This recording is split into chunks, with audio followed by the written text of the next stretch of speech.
अच्छा, एक बात बताइए, इसमें कॉन्फ्लिक्ट ऑफ इंटरेस्ट कहां पर एडजस्ट हो रहा है? आशीष चौहान एक सोसाइटी में रहता है, उसी सोसाइटी में मान लीजिए कि उसकी मर्डर हुई है या सुसाइड हुआ है, इसमें कॉन्फ्लिक्ट ऑफ इंटरेस्ट कहां आ रहा है सर? जो आपने 1922 का एग्जाम्पल दिया, क्योंकि आप तो विजार्ड हैं, आप तो लेके आ जाते हैं अपने जज साहब को बचाने के लिए, और नहीं उनके वैसा उनके कोर्ट में कर्मचारी था, उसका रिलेशन था, उसका तो ठीक है, उसका संबंध तो हम समझ में आता है। सोसाइटी में आदमी रहता है, इनका क्या रिलेशन है भाई, ये बताइए आप। ठीक है।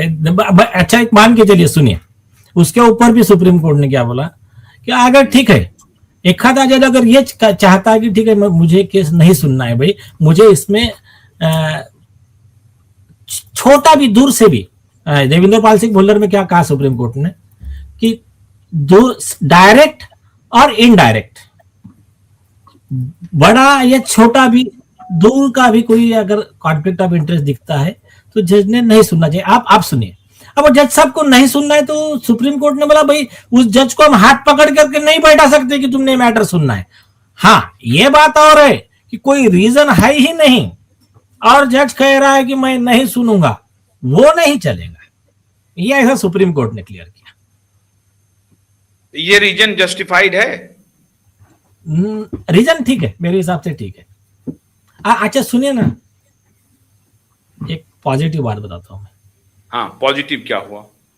पॉजिटिव बात यह है, आज कौन कौन थे कोर्ट में सर? वो कौन कौन थे मतलब सारे वकील थे, सारे, मतलब हम जब निकले तो पूरा ऑलमोस्ट मैक्सिमम कोर्ट खाली हो गया, सारे वकील थे अपने। तो आदित्य के भी वकील थे?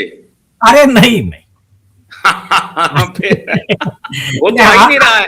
अरे आज तो वो मैटर हियरिंग को था, आदित्य ठाकरे और उसके वकील सुदीप पासवान को कस्टडी में लेने का, वो मैटर था आज ऑन बोर्ड पे। आज उसकी सुनवाई नहीं हुई, इसी कोर्ट इसी बेंच में था। हाँ, ये सब टैग थे ना मैटर। रशीद खान पठान की पीआईएल, तो supreme court and high court litigation association की पीआईएल थी, ये था बाद में, ये सारे मैटर एक साथ टैग थे आज। और ये तुम्हारा शैलेंद्र नगरकर को कस्टडी में लेने का, वो सब थे आज। लेकिन सुनिए, एक पॉजिटिव चीज ये है, आज सतीश सालन जी की एक इच्छा पूरी हो गई आज के ऑर्डर पे। क्या? क्योंकि अब ये मैटर जा रहा है जस्टिस भारती डांगरे मैडम के पास।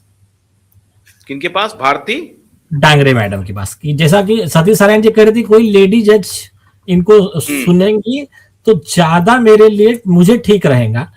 तो अब ये मैटर जा रहा है जस्टिस भारती डांगरे मैडम का बेंच है, डिवीजन बेंच, और जल्दी आ जाएगा, अभी कल सुबह मेंशन होगा, जल्दी आ जाएगा।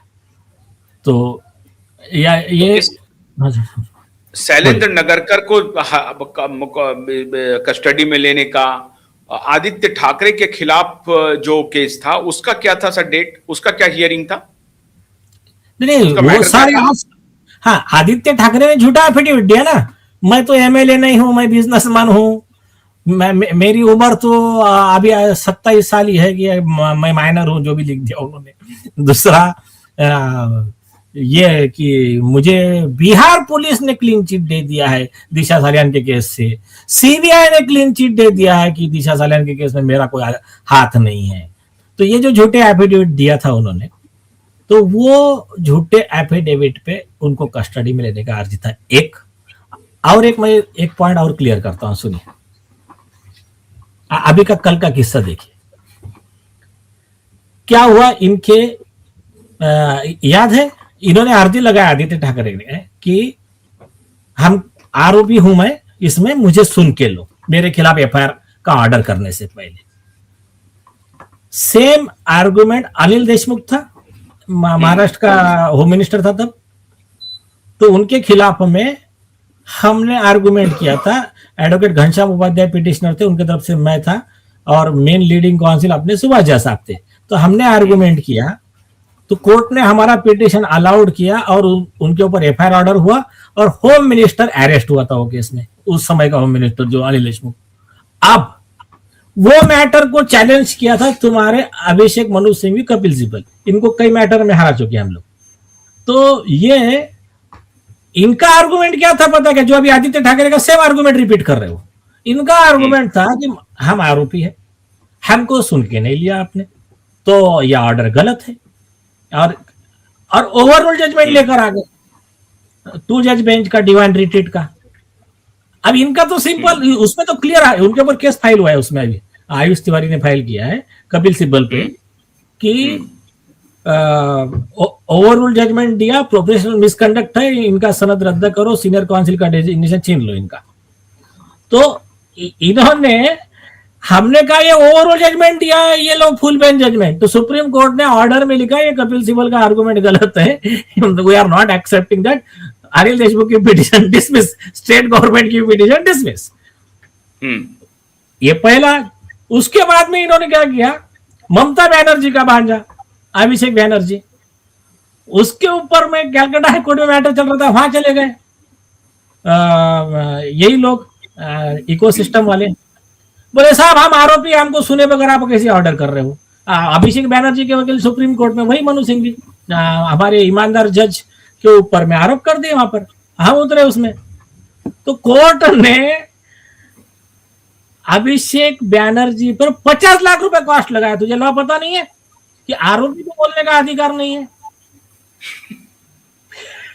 तो वो तो 50 लाख का कॉस्ट अभी आदित्य ठाकरे पर भी लगेगा, उसके वकील पर भी लगेगा, तो इनके ऊपर तो 5 करोड़ लगना चाहिए ना।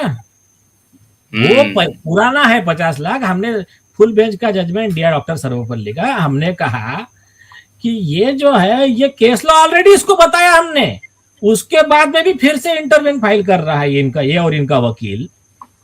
तो सर्वपल्ली राधाकृष्णन ने बोला कि इनके खिलाफ में परजुरी का भी प्रोसिक्यूशन करो, 7-7 साल की सजा वाली सेक्शंस 192, 193 ऑफ आईपीसी, 199, 200, और इनके ऊपर मिनिमम 5 करोड़ रुपए कॉस्ट लगा, और ये बार काउंसिल को फॉरवर्ड करो तुम्हारे ये सुदीप पासबोला का कंडक्ट और उसका सीनियर काउंसिल का डेजिग्नेशन विड्रॉ करो।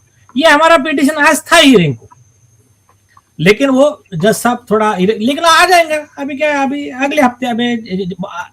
तो चूंकि इसमें खाली अगर दिशा सालियान का केस रहता तो आपको क्या लगता है कि वो शायद नहीं सुनते, और अगर आदित्य ठाकरे का रहता या शैलेंद्र नगरकर का रहता तो वो सुन लेते, या सारा चूंकि रिलेटेड है इसलिए वो सुनते ही नहीं, उनको लगा कि वो कॉन्फ्लिक्ट ऑफ इंटरेस्ट। साला सुनते ही नहीं, दिशा सालियान का डायरेक्ट है, इनडायरेक्ट संबंध है, वो नहीं सुनते।